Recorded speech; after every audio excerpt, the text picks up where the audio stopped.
dramaturgia, modos de criar, tensionar e rasurar mundo, tratou da composição dramatúrgica e suas relações com a criação da cena teatral contemporânea, processo investigativo criativo que do qual nasceram o texto e a encenação de Café Frio também ferve.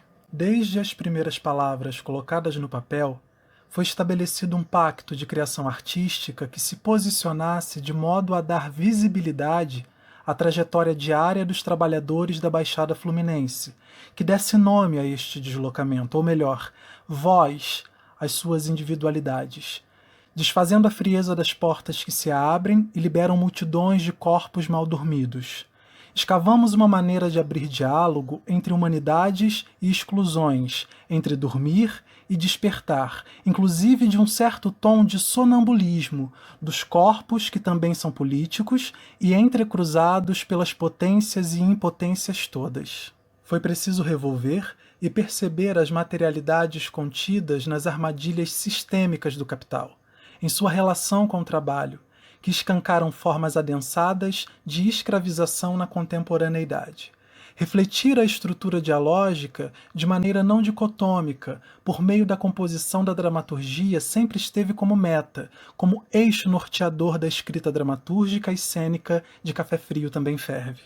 Objetivou-se não somente representatividade, mas também horizontalidade para que os espectadores sentissem mais identificação que estranhamentos, ou seja, importava caminhar de mãos dadas com esse espectador leitor ouvinte.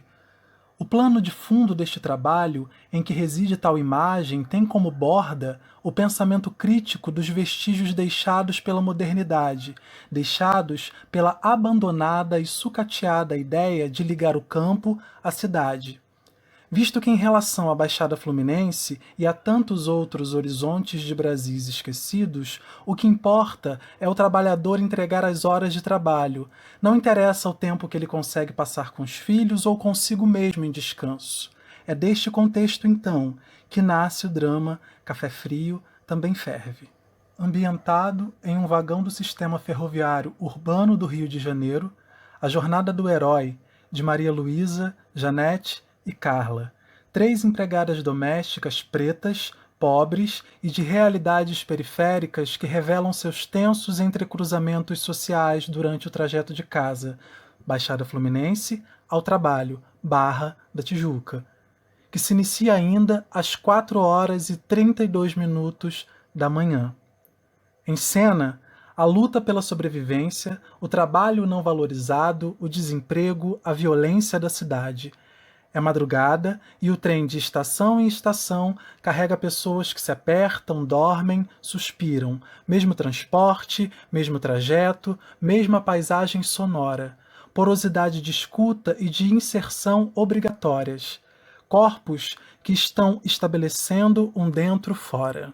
Visou-se ter como ponto de partida uma fricção, com certo tom de acidez, da relação imaginária que a tal beleza de ser trabalhador brasileiro tem sobre os Brasis profundos, onde se recebe muito pouco, trabalha-se muito e em condições desumanas para garantir o sustento das famílias.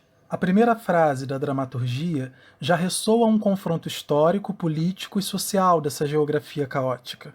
Abre aspas. Boa noite. A gente quer fazer uma simples pergunta. Que horas começa o dia de vocês? Fecha aspas.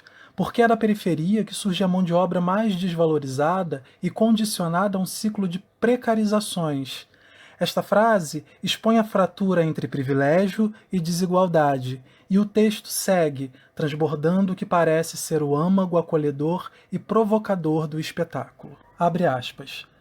Porque para existir ovos mexidos, queijo quente e suco de laranja nas mesas bem arrumadas das famílias ricas da Zona Sul carioca, provavelmente alguém precisou acordar às 3 da manhã e viajar mais de 80 quilômetros. Fecha aspas. Ou seja, é evidenciada a divisão simples e estrutural, colocando de um lado os que acordam para servir e do outro os que acordam para serem servidos. A quem importa que o morador da periferia do Rio de Janeiro demore em média de 3 a 4 horas nesse trajeto? Só ele mesmo, e muitas vezes a desigualdade é tão historicamente arraigada que ele não consegue desenvolver uma percepção crítica disso, ou até mesmo entendeu, desistiu e acostumou-se. Os impactos irreversíveis da dramaturgia enquanto literatura, durante a primeira leitura coletiva, já mostravam que pontes estavam sendo construídas, pois a escolha do elenco implicou numa sintonia muito específica de seleção. Ter um elenco 100% negro e retinto, que não fossem artistas neutros quanto à geografia da cena e, sobretudo, que não obrigatoriamente tivessem trajetórias acadêmicas em seus currículos. Ao longo dos ensaios, todos os artistas envolvidos, aos poucos, foram liberando memórias que alinhavam-se à história daquelas personagens comuns e brasileiras. Havia um constante convite silencioso para que o elenco não resistisse aos retornos de memória e do saber de experiência por parte de suas evocações ancestrais. E imediatamente começaram a surgir relatos, identificações, um resgate das construções familiares de mães, avós, tias, tios, parentes e amigos, um mapeamento de todas essas relações com o trabalho doméstico e das formas de ocupação desses mesmos contextos.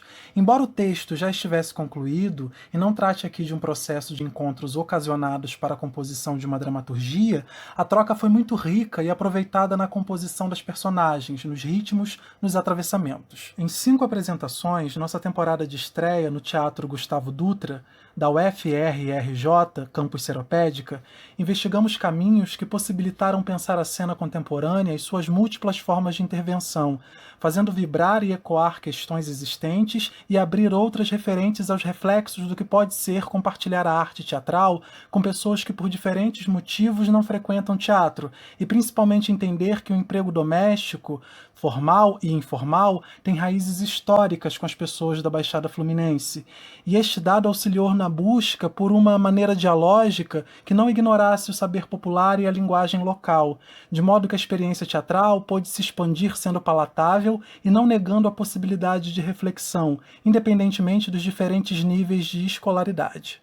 Ao término de cada apresentação, foram realizadas conversas entre artistas e público, o que abriu uma margem de inclusão e que permitiu identificar as alegrias que atravessam esses corpos em suas contradições, estabelecer um alicerce que pautou e registrou o espetáculo teatral que acabara de ser apresentado como fruto da educação pública, o que nos deu uma linguagem de chão, de fortaleza, de reafirmação sobre a importância da educação pública e acessível. Conseguiu-se uma produção artística inédita, criada e realizada por um discente da Unirio, um relatório memorial reflexivo do processo criativo para ser apresentado na Jornada de Iniciação Científica de 2020 e que será disponibilizado às escolas públicas do município de Paracambi, Japeri, Nova Iguaçu, Queimados e Seropédica, alcançar aproximadamente 2.000 pessoas ao longo da temporada, o amadurecimento artístico do discente enquanto dramaturgo e diretor, que pôde desenvolver e adensar sua autonomia para a criação artística e interventiva no horizonte da cena teatral contemporânea brasileira. Foi possível criar ponte entre Unirio e Baixada Fluminense, com diferentes povos que com seus impostos sustentam a educação pública e dar-lhes retorno de algum modo em experiência artística,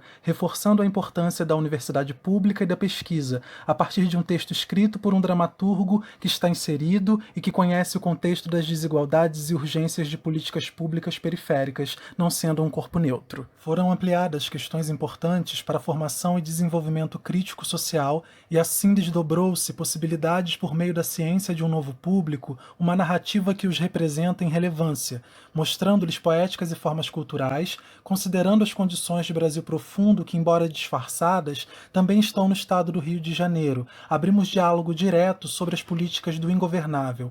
Partilhamos um fruto da cena acadêmica para além das fronteiras limites geográficas da Zona Sul, de maneira que o discente conseguiu minimamente tatear a prática experimental profissional de produzir um trabalho, investigando e articulando modos possíveis de produção.